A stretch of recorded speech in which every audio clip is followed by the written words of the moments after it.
Hi everyone, I am Manjunath ISV, Assistant Professor in Department of Commerce, Sri Vivekananda Degree College, Chintamani. It is a second video on Working Capital Management chapter. I'll start this video with a topic of advantages or needs or significance or importance of adequate working capital. ಇಲ್ಲಿ adequate working capital ಅಂತ ಹೇಳಿದ್ರೆ sufficient, ನಮ್ಮ ಕಂಪನಿಗೆ ಎಷ್ಟು working capital ಬೇಕಾಗಿರುತ್ತೋ ಅಷ್ಟು present ಇರ್ತಕ್ಕಂಥದ್ದನ್ನ ನಾವು adequate working capital ಅಂತ ಕರಿತೀವಿ. ಸೊ ಹಾಗಾದ್ರೆ ಅಡಿಕ್ವೇಟ್ ವರ್ಕಿಂಗ್ ಕ್ಯಾಪಿಟಲ್ನ ಅಡ್ವಾಂಟೇಜಸ್ ಏನಿದೆ, ನೀಡ್ಸ್ ಏನಿದೆ, ಇಂಪಾರ್ಟೆನ್ಸ್ ಏನಿದೆ, ಸಿಗ್ನಿಫಿಕೆನ್ಸ್ ಏನಿದೆ ಡಿಸ್ಕಸ್ ಮಾಡ್ತಾ ಹೋಗೋಣ. Working capital is a heart of business. Working ಕ್ಯಾಪಿಟಲ್ನ ಬಿಸ್ನೆಸ್ನ ಹೃದಯ ಭಾಗ ಅಂತ ಕರಿತೀವಿ. ಯಾಕೆ ಅಂದರೆ just as a circulation of blood in the body for maintaining the life, a main spring to watch for the smooth functioning. Working capital is very essential to maintain smooth running of the business. So ನಮ್ಮ heart ನಮ್ಮ ಬ್ಲಡ್ನ circulations ಮಾಡೋದಕ್ಕೆ ಯಾವ ರೀತಿ smooth functioning ಮಾಡುತ್ತೋ ಅದೇ ರೀತಿ ನಮ್ಮ business ಫಂಕ್ಷನ್ನು smooth ಆಗಿ ರನ್ ಆಗಬೇಕು ಅಂತ ಹೇಳಿದ್ರೆ ನಮಗೆ ವರ್ಕಿಂಗ್ ಕ್ಯಾಪಿಟಲ್ನ ಅವಶ್ಯಕತೆ ಇರುತ್ತೆ. If heart becomes weak, so heart ಅನ್ನೋದು ವೀಕ್ ಆಯಿತು ಅಂದರೆ in a sense working capital weak ಆಯಿತು ಅಂತ ಹೇಳಿದ್ರೆ business hardly proper and survive. So ನಮ್ಮ ಬಿಸ್ನೆಸ್ ಅಲ್ಲಿ ವರ್ಕಿಂಗ್ ಕ್ಯಾಪಿಟಲ್ ಸಫಿಷಿಯಂಟ್ ಆಗಿ ಇಲ್ಲ ಅಂತ ಹೇಳಿದ್ರೆ ನಮ್ಮ ಬಿಸ್ನೆಸ್ ಆಪರೇಷನ್ಸ್ ವೀಕ್ ಆಗುತ್ತೆ, ದೆನ್ ನಾವು ಸರ್ವೈವ್ ಆಗೋದಕ್ಕೆ ಆಗೋದಿಲ್ಲ. The following are the few advantages of adequate working capital in the business. Business ಅಲ್ಲಿ ಅಡಿಕ್ವೇಟ್ ವರ್ಕಿಂಗ್ ಕ್ಯಾಪಿಟಲ್ ಯಾವ್ದಾದ್ರು ಇದ್ರೆ ಏನೇನು ಅಡ್ವಾಂಟೇಜಸ್ ಇದೆ ನೋಡೋಣ. And that first point, immediate payment to suppliers.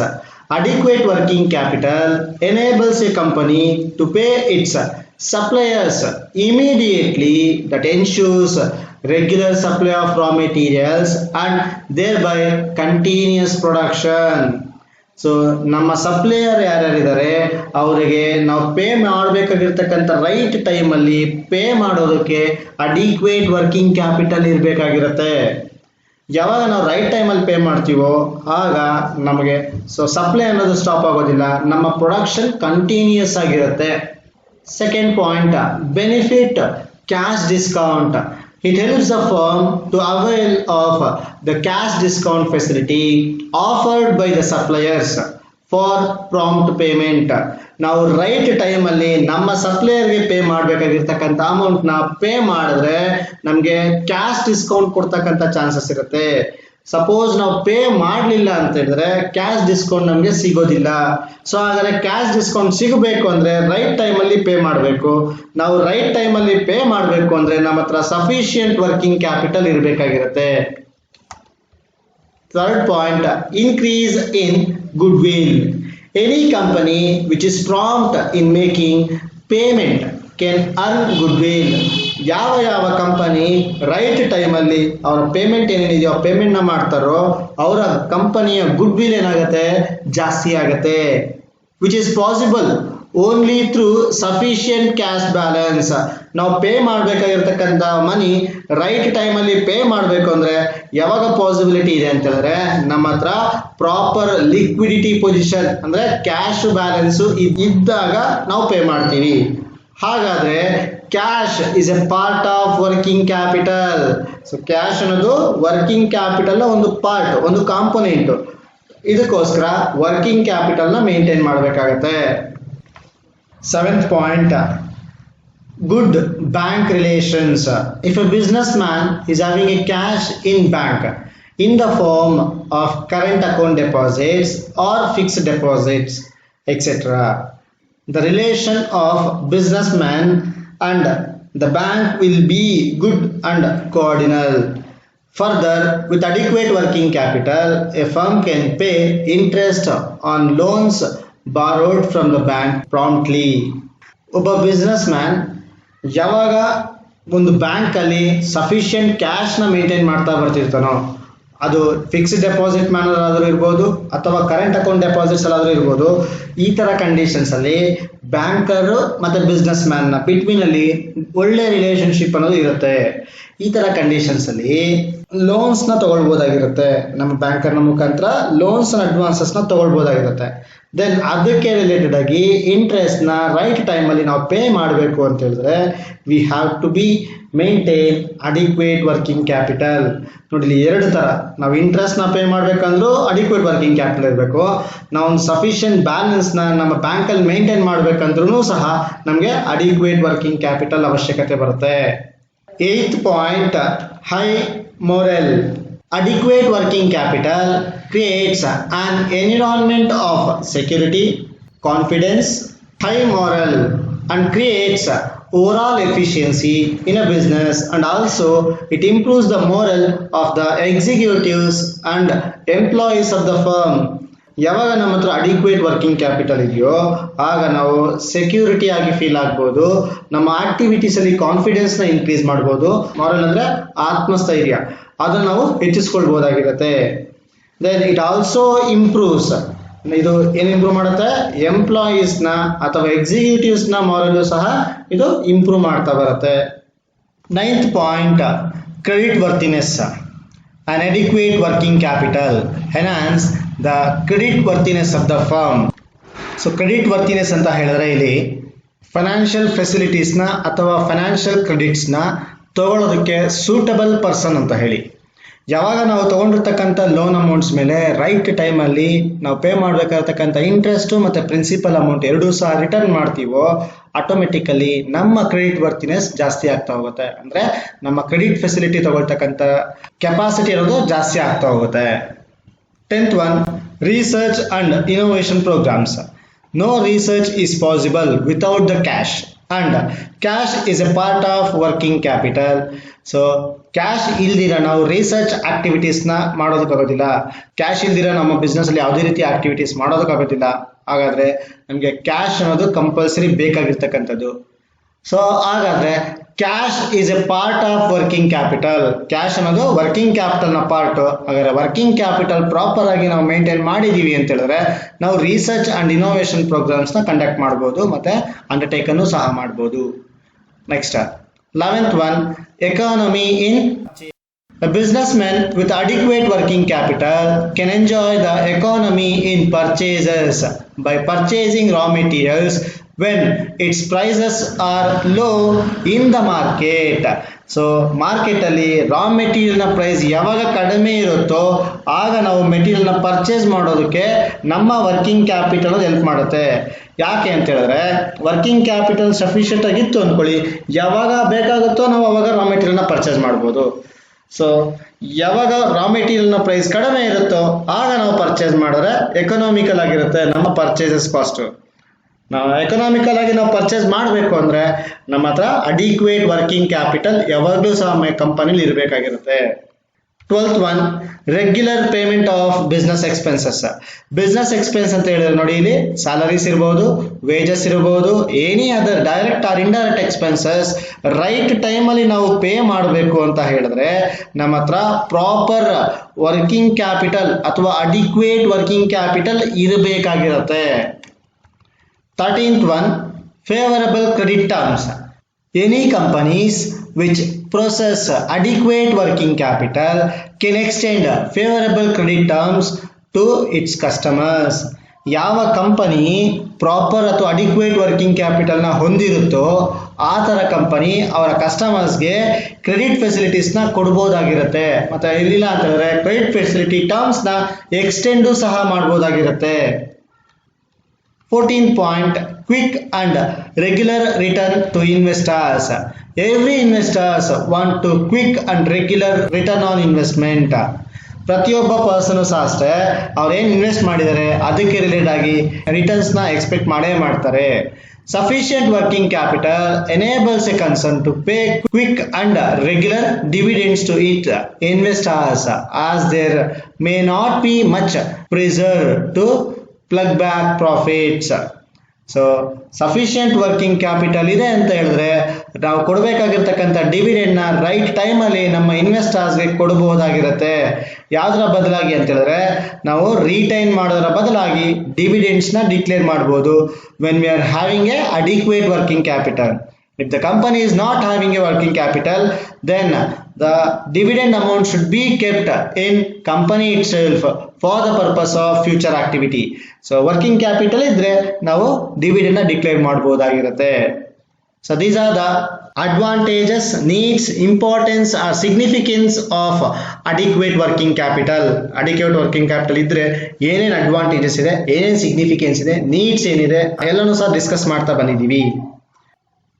Next concept is inadequacy or shortage of working capital. ಕಂಪನಿಲಿ adequate working capital ಇಲ್ಲ ಅಥವಾ working capital shortage ಇದೆ ಅಂತ ಹೇಳಿದಾಗ ಏನೇನಾಗುತ್ತೆ ನೋಡ್ತಾ ಬರೋಣ. And that inadequacy refers shortage of working capital for the meeting the firm's regular obligations ನ meet ಮಾಡೋದಕ್ಕೆ working capital ಇಲ್ಲದೆ ಇರತಕ್ಕಂಥದ್ದು ಅಥವಾ ಶಾರ್ಟೇಜ್ ಇರತಕ್ಕಂಥದ್ದು ನಾವೇನಂತ ಕರಿತೀವಿ, ಇನ್ಅಡಿಕ್ವೆಸಿ ಅಂತ ಕರಿತೀವಿ. The danger associated with inadequacy of working capital shortage ಇದ್ರೆ ಏನೇನು ಪ್ರಾಬ್ಲಮ್ಸ್ ಬರುತ್ತೆ ಅಥವಾ ಡೇಂಜರ್ಸ್ ನ ಫೇಸ್ ಮಾಡಬೇಕಾಗತ್ತೆ ನೋಡ್ತಾ ಬರೋಣ.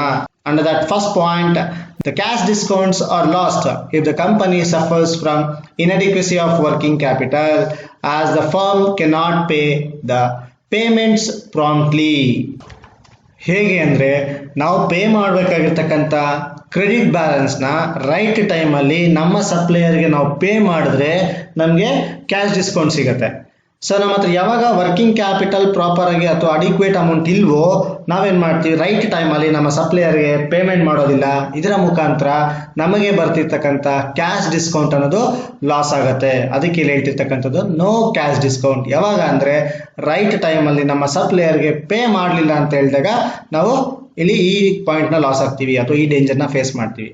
ಯಾಕೆ ಪೇ ಮಾಡೋಕ್ಕಾಗಲ್ಲ ಅಂದರೆ ನಮ್ಮ ಹತ್ರ ಅಡಿಕ್ವೇಟ್ ವರ್ಕಿಂಗ್ ಕ್ಯಾಪಿಟಲ್ ಇರೋದಿಲ್ಲ ಅಥವಾ ಶಾರ್ಟೇಜ್ ಇರುತ್ತೆ. Second point, loss of goodwill. When a concern fails to meet its day-to-day financial commitments due to inadequacy of working capital. ಯಾವಾಗ ನಾವು ಡೇ ಟು ಡೇ ಫೈನಾನ್ಷಿಯಲ್ ಕಮಿಟ್ಮೆಂಟ್ಸ್ನ ಮೀಟ್ ಮಾಡೋದ್ರಲ್ಲಿ ಫೇಲ್ ಆಗ್ತೀವೋ ಆಗ ನಾವು ನಮ್ಮ ಗುಡ್ವಿಲ್ನ ಲಾಸ್ ಆಗ್ತೀವಿ ಅಥವಾ ನಮ್ಮ ರೆಪ್ಯುಟೇಷನ್ ಏನಾಗ್ತೀವಿ, ಲಾಸ್ ಆಗ್ತೀವಿ. ನಮ್ಮ ಯಾಕೆ ಅಂತ ಹೇಳಿದ್ರೆ ನಮ್ಮ ಹತ್ರ ವರ್ಕಿಂಗ್ ಕ್ಯಾಪಿಟಲ್ ರೈಟ್ಸ್ ಅಮೌಂಟ್ ಇರೋದಿಲ್ಲ. Next third one, utilization of fixed assets. When a firm suffers from inadequacy of working capital, its fixed assets may not be used efficiently. ಯಾವಾಗ ನಮ್ಮ ಹತ್ರ ವರ್ಕಿಂಗ್ ಕ್ಯಾಪಿಟಲ್ ಪ್ರಾಪರ್ ಅಮೌಂಟ್ ಇರೋದಿಲ್ವೋ ಆಗ ನಮ್ಮಲ್ಲಿರ್ತಕ್ಕಂಥ fixed ಅಸೆಟ್ಸ್ನ utilise ಮಾಡೋದಕ್ಕಾಗೋದಿಲ್ಲ. which results in a reduction in the rate of return on investments. ಇದು final ಆಗಿ ಎಲ್ಲಿ ಇಂಪ್ಯಾಕ್ಟ್ ಆಗುತ್ತೆ ಅಂತ ಹೇಳಿದ್ರೆ ನಮಗೆ ಬರಬೇಕಾಗಿರ್ತಕ್ಕಂಥ ರಿಟರ್ನ್ ಆನ್ ಇನ್ವೆಸ್ಟ್ಮೆಂಟ್ಸ್ ಮೇಲೆ ಇಂಪ್ಯಾಕ್ಟ್ ಮಾಡುತ್ತೆ. ಎಕ್ಸಾಂಪಲ್ ಅಂತ ತಗೊಳ್ಳಿ ಇಲ್ಲಿ. ಸೊ ನಮ್ಮ ಹತ್ರ ಮಿಷನರಿ ಅನ್ನೋದು ಫಿಕ್ಸ್ಡ್ ಅಸೆಟ್ಸು. ಆ ಮಿಷನರಿ ವರ್ಕ್ ಆಗಬೇಕು ಅಂತ ಹೇಳಿದ್ರೆ we need raw material as well as a labour force. So ಹಾಗಾದ್ರೆ ನಮ್ಮ ಹತ್ರ ವರ್ಕಿಂಗ್ ಕ್ಯಾಪಿಟಲ್ ಇಲ್ಲ ಅಂತೇಳಿ ರೈಟ್ ಟೈಮಲ್ಲಿ ನಮ್ಮ ಹತ್ರ ರಾ ಮೆಟೀರಿಯಲ್ ಬರಲ್ಲ, ಹಾಗಾದ್ರೆ ನಮ್ಮ ವರ್ಕ್ ಸ್ಟಾಪ್ ಆಗುತ್ತೆ. ಯಾವಾಗ ನಾವು ಫಿಕ್ಸ್ಡ್ ಅಸೆಟ್ಸ್ನ ಪ್ರಾಪರ್ ಆಗಿ ಯೂಸ್ ಮಾಡಲಿಲ್ವೋ, ಇನ್ ದ ಸೆನ್ಸ್ ಮಿಷನರಿನ ಯೂಸ್ ಮಾಡಲಿಲ್ವೋ ಆಗ ನಮಗೆ ರಿಟರ್ನು ಸಹ ಕಡಿಮೆ ಆಗುತ್ತೆ. ಸೊ ಇವೆಲ್ಲದಕ್ಕೂ ಕಾರಣ ಏನಿದೆ, ವರ್ಕಿಂಗ್ ಕ್ಯಾಪಿಟಲ್ ಪ್ರಾಪರ್ ಅಮೌಂಟ್ ಇಲ್ಲದೆ ಇರತಕ್ಕಂಥದ್ದು. Fourth point, difficulty in operation. When there is a shortage of working capital, it will be difficult for the firm to meet the day-to-day commitments, and as a result of operating inefficiency may creep into the day-to-day operations of the firm. ಯಾವಾಗ ನಮ್ಮ ಹತ್ರ working capital sufficient ಆಗಿ ಇಲ್ವೋ ಅದು ನಮ್ಮ day to day transactions ಮೇಲೆ impact ಆಗುತ್ತೆ. Salary pay ಮಾಡೋದಿರ್ಬೋದು, labour pay ಮಾಡೋದಿರ್ಬೋದು, ರಾ ಮೆಟೀರಿಯಲ್ನ purchase ಮಾಡೋದಿರ್ಬೋದು, any ಎಕ್ಸ್ಪೆನ್ಸಸ್ನ ಬೇರ್ ಮಾಡೋಕ್ಕೆ ನಮ್ಮ ಹತ್ರ ಕೇಪಬಿಲಿಟಿ ಇರೋದಿಲ್ಲ.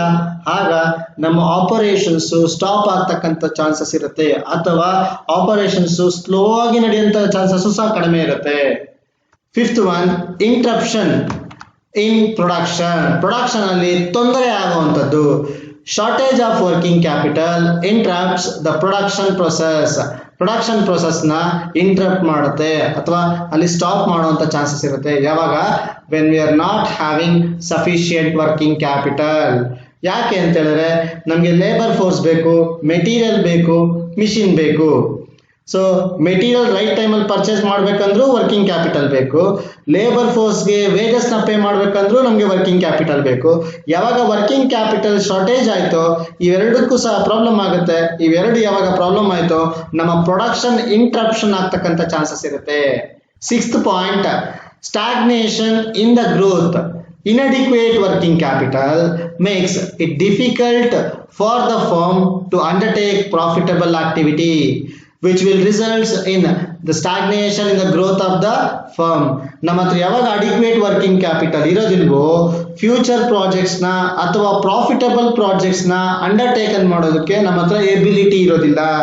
ಯಾವಾಗ ನಮ್ಮ ಎಬಿಲಿಟಿ ಇಲ್ವೋ ಆಗ ನಮ್ಮ ಗ್ರೋತ್ ಅನ್ನೋದು ಸ್ಟಾಗ್ನೇಷನ್ ಆಗಿರುತ್ತೆ, ಒಂದೇ ಥರ ಇರುತ್ತೆ ಅಥವಾ ಇಳಿಮುಖ ಆಗುವಂಥ ಚಾನ್ಸಸ್ ಇರುತ್ತೆ. 7th one, credit terms.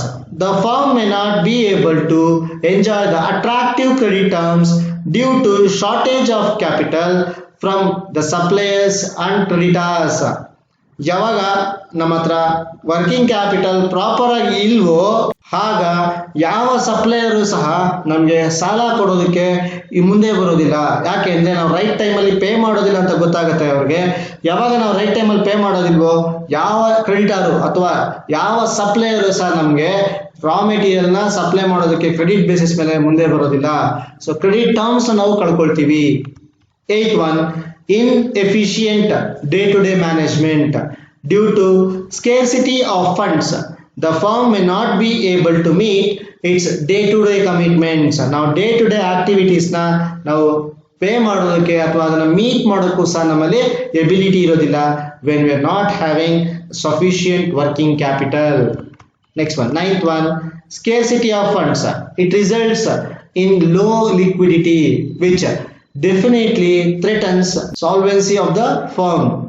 A company loses its liquidity when it is not able to pay its debt on maturity.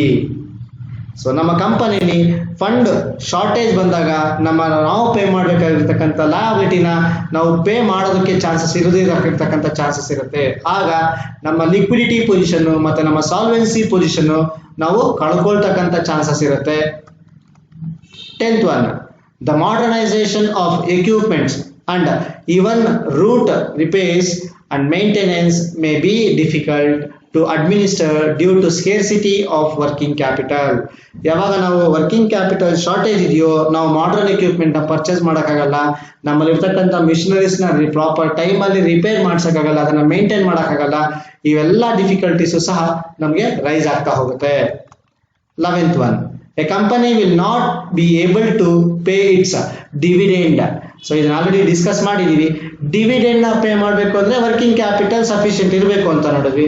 ಯಾವಾಗ ವರ್ಕಿಂಗ್ ಕ್ಯಾಪಿಟಲ್ ಇಲ್ವೋ ಆಗ ನಾವು ಡಿವಿಡೆಂಡ್ಸ್ನ ನಮ್ಮ ಶೇರ್ ಹೋಲ್ಡರ್ಸ್ಗೆ ಪೇ ಮಾಡೋದಕ್ಕೆ ನಮ್ಮಲ್ಲಿ ಎಬಿಲಿಟಿ ಇರೋದಿಲ್ಲ. 12th one, the rate of return on investment also falls with a shortage of working capital. ಹೇಗೆ ಅಂತ ನಾವು ಆಗಲೇ ಡಿಸ್ಕಸ್ ಮಾಡಿದ್ದೀವಿ. ಯಾವಾಗ ನಾವು ಪ್ರಾಪರ್ ಆಗಿ ನಮ್ಮಲ್ಲಿರ್ತಕ್ಕಂಥ ರಿಸೋರ್ಸಸ್ನ ಯೂಸ್ ಮಾಡೋದಿಲ್ವೋ, ಇನ್ ದ ಸೆನ್ಸ್ ಫಿಕ್ಸ್ಡ್ ಅಸೆಟ್ಸ್ನ ಪ್ರಾಪರ್ ಆಗಿ ಯೂಸ್ ಮಾಡ್ಕೊಳ್ಳೋದಿಲ್ವೋ ಆಗ ನಮಗೆ ರಿಟರ್ನ್ಸ್ ಬರೋದಿಲ್ಲ. ಈ ಪ್ರಾಪರ್ ಆಗಿ ಯಾವಾಗ ಯೂಸ್ ಮಾಡ್ಕೊಳ್ಳೋದಂದ್ರೆ ನಮ್ಮ ಹತ್ರ ಶಾರ್ಟೇಜ್ ಆಫ್ ವರ್ಕಿಂಗ್ ಕ್ಯಾಪಿಟಲ್ ಇದ್ದಾಗ ಇದರ ಇಂಪ್ಯಾಕ್ಟ್ ನಮಗೆ ರಿಟರ್ನ್ ಕಡಿಮೆ ಆಗ್ತಾ ಹೋಗುತ್ತೆ. 13th one, it makes difficult to implement operating plans and it not achieve company's profit target. ನಾವು ಪ್ಲಾನ್ಸ್ ನಮ್ಮ ಆರ್ಗನೈಸೇಷನ್ ನ ಪ್ಲಾನ್ ಏನಿದೆ ಆ ಪ್ಲಾನ್ ನ ಇಂಪ್ಲಿಮೆಂಟ್ ಮಾಡೋದಕ್ಕೆ ನಮಗೆ ಇಲ್ಲಿ ಡಿಫಿಕಲ್ಟ್ ಆಗುತ್ತೆ. ಯಾಕೆ ಅಂದ್ರೆ ನಮ್ಮ ಹತ್ರ ಸಫಿಷಿಯಂಟ್ ವರ್ಕಿಂಗ್ ಕ್ಯಾಪಿಟಲ್ ಇರೋದಿಲ್ಲ ಮತ್ತೆ ನಮ್ಮ ಟಾರ್ಗೆಟ್ಸ್ ನ ರೀಚ್ ಮಾಡೋದಕ್ಕೂ ಸಹ ಆಗೋದಿಲ್ಲ. These are the problems or dangers which is associated with inadequacy of working capital. ನಮ್ಮ ಶಾರ್ಟೇಜ್ ಆಫ್ ವರ್ಕಿಂಗ್ ಕ್ಯಾಪಿಟಲ್ ಅಥವಾ inadequacy of working capital ಇದೆ ಅಂತ ಹೇಳಿದಾಗ ಈ ರೀತಿ ಪ್ರಾಬ್ಲಮ್ಸ್ ನಾವು ಫೇಸ್ ಮಾಡ್ತಾ ಬರ್ತೀವಿ. The next concept is disadvantages or problems associated with redundant or excess working capital. ಹಾಗೆ ನಾವೇನ್ ಮಾಡಿದ್ವಿ, ಶಾರ್ಟೇಜ್ ಇದ್ರೆ ಏನ್ ಪ್ರಾಬ್ಲಮ್ಸ್ ಬರುತ್ತೆ ಅಂತ ನೋಡಿದ್ವಿ. ಈಗ ಎಕ್ಸೆಸ್ ಇದ್ರೆ ಏನ್ ಪ್ರಾಬ್ಲಮ್ಸ್ ಬರುತ್ತೆ ನೋಡ್ತಾ ಹೋಗೋಣ. Under that first point, Excess of working capital results in idle of funds, which lowers the profitability of the business. ನಾವು ಎಕ್ಸಸ್ ಫಂಡ್ ನಮ್ಮ ಬಿಸ್ನೆಸ್ ಅಲ್ಲಿ ಇಟ್ಕೊಂಡಿದೀವಿ ಅಂತ ಹೇಳಿದ್ರೆ ಅನ್ನೆಸೆಸರಿ ಆಗಿ ಆ ಫಂಡ್ ವೇಸ್ಟ್ ಆಗ್ತಿದೆ ಅಂತ. ಯಾವಾಗ ಅದು ಸರ್ಕ್ಯುಲೇಷನ್ ಬರುತ್ತೋ ಆಗ ನಮಗೆ ಪ್ರಾಫಿಟ್ ಬರುತ್ತೆ. ಯಾವಾಗ ಅದು ಸಪರೇಟ್ ಆಗಿ ಐಡಲ್ ಆಗಿ ಹಾಗೆ ಉಳ್ಕೊಳ್ಳುತ್ತೋ ಆಗ ನಮಗೆ ಪ್ರಾಫಿಟಬಿಲಿಟಿ ಅನ್ನೋದು ಕಡಿಮೆ ಆಗ್ತಾ ಬರುತ್ತೆ. Excess working capital leads to unnecessary accumulation of inventories, which attracts problems like mishandling, wastage, theft of inventories, etc., which may reduce profits of the firm. ನಾವು ಅನ್ನೆಸೆಸರಿ ಅಕ್ಯುಮುಲೇಟ್ ಮಾಡ್ತಿರ್ತಕ್ಕಂಥ ಇನ್ವೆಂಟ್ರೀಸ್ನ ಜಾಸ್ತಿ ಮಾಡ್ತಕ್ಕಂಥದ್ದು ಚಾನ್ಸಸ್ ಇರುತ್ತೆ. ಯಾವಾಗ ಇನ್ವೆಂಟ್ರೀಸ್ ಜಾಸ್ತಿ ಆಯಿತೋ ಆಗ ಮಿಸ್ ಹ್ಯಾಂಡ್ಲಿಂಗ್ ಆಗ್ತಕ್ಕಂಥ chances ಇರುತ್ತೆ, ಅಲ್ಲಿ ವೇಸ್ಟೇಜ್ ಮಾಡ್ತಕ್ಕಂಥ ಚಾನ್ಸಸ್ ಇರುತ್ತೆ, ಅಥವಾ ಎಂಪ್ಲಾಯೀಸು ಸ್ಟಾಕ್ನ ಅಥವಾ ಇನ್ವೆಂಟರೀಸ್ನ ಥೆಫ್ಟ್ ಮಾಡ್ತಕ್ಕಂಥ ಚಾನ್ಸಸ್ ಇರುತ್ತೆ. ಇದರಿಂದ ನಮ್ಮ ಬಿಸ್ನೆಸ್ಗೆ ಲಾಸ್ ಆಗುತ್ತೆ. ನಮ್ಗೆ ಎಷ್ಟು ಬೇಕೋ ಇದ್ರೆ ಸಾಕು, ಎಕ್ಸಸ್ ಸಹ ಮೇಂಟೈನ್ ಮಾಡ್ತಕ್ಕಂಥ ಅವಶ್ಯಕತೆ ಬರೋದಿಲ್ಲ. Third point, excess working capital leads huge accounts receivables, which is an indication of defective credit policy of the firm and also inefficient collection of debts. Ultimately, it may result in bad debts, which results in a low profits of the firm. ನಾವು ಯಾವಾಗ huge ನಮ್ಮ working capital ಯಾವಾಗ ಜಾಸ್ತಿ ಇದೆಯೋ ಆಗ it is an indication of huge account receivables. ನಮ್ಮಲ್ಲಿ accounts receivable ಜಾಸ್ತಿ ಇರ್ತಕ್ಕಂಥ ಚಾನ್ಸಸ್ ಇರುತ್ತೆ, ಅಥವಾ ಇದೆ ಅಂತ ತಿಳಿದಾಗ ನಮ್ಮ ಕ್ರೆಡಿಟ್ ಪಾಲಿಸಿ ಅನ್ನೋದು ಪ್ರಾಪರ್ ಆಗಿಲ್ಲ, ನಾವು ಕ್ರೆಡಿಟ್ ಪಾಲಿಸಿ ಪ್ರಾಪರ್ ಆಗಿ ಫಾಲೋ ಆಗ್ತಿಲ್ಲ, ನಮ್ಮ ಕ್ರೆಡಿಟ್ ಪಾಲಿಸಿ ಚೆನ್ನಾಗಿಲ್ಲ ಅಂತ ಅರ್ಥ. ಯಾವಾಗ ನಾವು ಕ್ರೆಡಿಟ್ ಪಾಲಿಸಿ ಚೆನ್ನಾಗಿಲ್ವೋ ಅದು ಏನು ಇಂಡಿಕೇಟ್ ಮಾಡುತ್ತೆ ಅಂದರೆ ನಾವು ಸಾಲ ಕೊಟ್ಟಿರ್ತಕ್ಕಂಥದನ್ನ ಪ್ರಾಪರ್ ಟೈಮಲ್ಲಿ ಅಥವಾ ರೈಟ್ ಟೈಮಲ್ಲಿ ಕಲೆಕ್ಷನ್ಸ್ ಮಾಡ್ತಿಲ್ಲ. ಯಾವಾಗ ನಾವು ಟೈಮಲ್ಲಿ ಕಲೆಕ್ಟ್ ಮಾಡಿಲ್ವೋ ಇದೇನಾಗುತ್ತೆ ಅಂದರೆ ಬ್ಯಾಡ್ ಡೇಟ್ಸ್ ಆಗಿ ಕನ್ವರ್ಟ್ ಆಗ್ತಕ್ಕಂಥ ಚಾನ್ಸಸ್ ಇರುತ್ತೆ. ಯಾವಾಗ ಅಸೆಟ್ ಬ್ಯಾಡ್ ಡೇಟ್ ಆಗಿ ಕನ್ವರ್ಟ್ ಆಯಿತೋ ಆಟೋಮೆಟಿಕಲಿ ನಮ್ಮ ಕಂಪನಿಯ ಪ್ರಾಫಿಟ್ ಕಡಿಮೆ ಆಗುತ್ತೆ. Fourth one, excess working capital results in managerial inefficiency. ಯಾವಾಗ ವರ್ಕಿಂಗ್ ಕ್ಯಾಪಿಟಲ್ ಜಾಸ್ತಿ ಇದೆ ಅಂತ ಗೊತ್ತಾಗುತ್ತೋ ಆಗ ನಮ್ಮ ಮ್ಯಾನೇಜ್ಮೆಂಟು ಪ್ರಾಪರ್ ಆಗಿ ಎಸ್ಟಿಮೇಷನ್ ಮಾಡಿಲ್ಲ ಅಥವಾ ಪ್ರಾಪರ್ ಆಗಿ ವರ್ಕಿಂಗ್ ಕ್ಯಾಪಿಟಲ್ನ ಮ್ಯಾನೇಜ್ ಮಾಡಿಲ್ಲ ಅಂತ ಗೊತ್ತಾಗುತ್ತೆ. Fifth one, excessive working capital may leads to speculative transactions due to which the company may become liberal with regards to dividend policy. ಯಾವಾಗ ನಾವು ವರ್ಕಿಂಗ್ ಕ್ಯಾಪಿಟಲ್ ಜಾಸ್ತಿ ಇದೆ ಅಂತ ಗೊತ್ತಾಗುತ್ತೋ ಆಗ ಡಿವಿಡೆಂಡ್ ಪಾಲಿಸಿ ರೇಟಾಗಿ ನಾವು ಲಿಬರಲ್ ಆಗಿ ಥಿಂಕ್ ಮಾಡ್ತೀವಿ. ಫ್ಯೂಚರ್ ಆಕ್ಟಿವಿಟೀಸ್ ತಲೆ ಕೆಡಿಸ್ಕೊಳ್ತೀರಾ ನಾವು ಡಿವಿಡೆಂಡ್ ಡಿಕ್ಲೇರ್ ಮಾಡ್ತಕ್ಕಂಥ ಚಾನ್ಸಸ್ ಇರುತ್ತೆ. Sixth one, there may be a imbalance between liquidity and profitability. So liquidity ಪೊಸಿಷನ್ಗೆ ಮತ್ತು ಪ್ರಾಫಿಟಬಿಲಿಟಿ ಪೊಸಿಷನ್ಗೆ ಬ್ಯಾಲೆನ್ಸ್ ಪ್ರಾಪರ್ ಆಗಿರೋದಿಲ್ಲ. ಯಾಕೆ ಅಂತ ಹೇಳಿದ್ರೆ ವರ್ಕಿಂಗ್ ಕ್ಯಾಪಿಟಲ್ ಇದೆ ಅಂತ ಹೇಳಿದ್ರೆ ನಮ್ಮ ಲಿಕ್ವಿಡಿಟಿ ಪೊಸಿಷನ್ ಇದೆ ಅಂತ ತಿಳ್ಕೊಳ್ಬಹುದು, ಆದರೆ ಪ್ರಾಫಿಟಬಿಲಿಟಿ ಪೊಸಿಷನ್ ಕಡಿಮೆ ಆಗುತ್ತೆ. ಯಾವಾಗ ನಾವು ಫಂಡ್ನ ಐಡಲ್ ಆಗಿ ಇಟ್ಕೊಳ್ತೀವೋ ಅಂದರೆ ಯೂಸ್ ಮಾಡದೇ ಇಟ್ಕೊಳ್ತೀವೋ ಆಗ ನಮ್ಮ ಬಿಸ್ನೆಸ್ ಆಪರೇಷನ್ಸ್ ಪ್ರಾಪರ್ ಆಗಿರೋದಿಲ್ಲ, ಆಗ ಪ್ರಾಫಿಟು ಸಹ ಈಲ್ಡ್ ಆಗಲ್ಲ. ಇವೆರಡನ್ನೂ ಸಹ ಬ್ಯಾಲೆನ್ಸ್ ಮಾಡೋದಕ್ಕೆ ಚಾನ್ಸಸ್ ಇಲ್ಲ. When we are having excess working capital, ನಮ್ಮ ಸಫಿಷಿಯಂಟ್ ವರ್ಕಿಂಗ್ ಕ್ಯಾಪಿಟಲ್ ಇದೆ, ನಾವೆರಡೂ ಬ್ಯಾಲೆನ್ಸ್ ಮಾಡಿದೀವಿ ಅಂತ ಅರ್ಥ. ಸಫಿಷಿಯಂಟ್ ಇಲ್ದಿರ ಎಕ್ಸಸ್ ಇದ್ರೂ ಬ್ಯಾಲೆನ್ಸ್ ಇಲ್ಲ, ಲೋವರ್ ಆಗಿದ್ರು ಸಹ ಅಥವಾ ಇನ್ಅಡಿಕ್ವೆಸಿ ಇದ್ರೂ ಸಹ ಬ್ಯಾಲೆನ್ಸ್ ಇಲ್ಲ. Next one, it makes dissatisfaction among the share holders. Share holders ಅಲ್ಲಿ ಡಿಸ್ಸ್ಯಾಟಿಸ್ಫ್ಯಾಕ್ಷನ್ ನ ರೈಸ್ ಮಾಡುತ್ತೆ. ಯಾಕೆ ಅಂತ ಹೇಳಿದ್ರೆ they are not getting proper return on investments, return proper ಆಗಿ ಸಿಗ್ತಿರೋದಿಲ್ಲ. ಯಾಕೆ ಅಂತ ಹೇಳಿದ್ರೆ ಅವ್ರು ಇನ್ವೆಸ್ಟ್ ಮಾಡಿರ್ತಕ್ಕಂಥ ಫಂಡ್ ಆಪರೇಷನ್ಸ್ಗೆ ಯೂಸ್ ಮಾಡಿದಿರಾ ಐಡಲ್ ಆಗಿ ಇಟ್ಟಾಗ ಅದರಿಂದ ರಿಟರ್ನ್ಸ್ ಬರೋದಿಲ್ಲ. ಅದಕ್ಕೋಸ್ಕರ ಅವ್ರು ಅನ್ಕೊಂಡಿರ್ತಕ್ಕಂಥ ರಿಟರ್ನ್ಸ್ ಸಿಗದೇ ಇರತಕ್ಕಂಥ ಚಾನ್ಸಸ್ ಇರುತ್ತೆ. ಇದರಿಂದ ಶೇರ್ ಹೋಲ್ಡರ್ಸ್ ಡಿಸ್ಸ್ಯಾಟಿಸ್ಫ್ಯಾಕ್ಷನ್ಸ್ ಆಗ್ತಾರೆ. Eighth one, due to low rate of return on investment the value of shares may also fall. ಯಾವಾಗ ರಿಟರ್ನ್ ಆನ್ ಇನ್ವೆಸ್ಟ್ಮೆಂಟ್ ಕಡಿಮೆ ಆಯಿತು ಇದರ impact market value of the shares ಅನ್ನೋದು ಕಡಿಮೆ ಆಗ್ತಾ ಬರುತ್ತೆ. Ninth one, it may results into overall organisation inefficiency. ಯಾವಾಗ ನಮ್ಮಲ್ಲಿ ವರ್ಕಿಂಗ್ ಕ್ಯಾಪಿಟಲ್ ಎಕ್ಸಸ್ ಇದೆ ಅಂತ ಗೊತ್ತಾಗುತ್ತೋ ನಮ್ಮ ಆರ್ಗನೈಸೇಷನ್ ಇನ್ಎಫಿಷಿಯನ್ಸಿಯಿಂದ ವರ್ಕ್ ಮಾಡ್ತಿದೆ ಅಂತ ಗೊತ್ತಾಗತ್ತೆ. So these are the disadvantages or problems associated with the excess of working capital or redundant working capital. ಇವತ್ತಿನ concept ಇಲ್ಲಿಗೆ ಕಂಪ್ಲೀಟ್ ಆಗತ್ತೆ. ನಿಮಗೆ ಇದಕ್ಕೆ ರಿಲೇಟೆಡ್ ಏನಾದರೂ ಕ್ವೈರೀಸ್ ಇತ್ತು ಅಂತ ಹೇಳಿದ್ರೆ ನನ್ನನ್ನು ಕಾಂಟ್ಯಾಕ್ಟ್ ಮಾಡಿ. Thank you.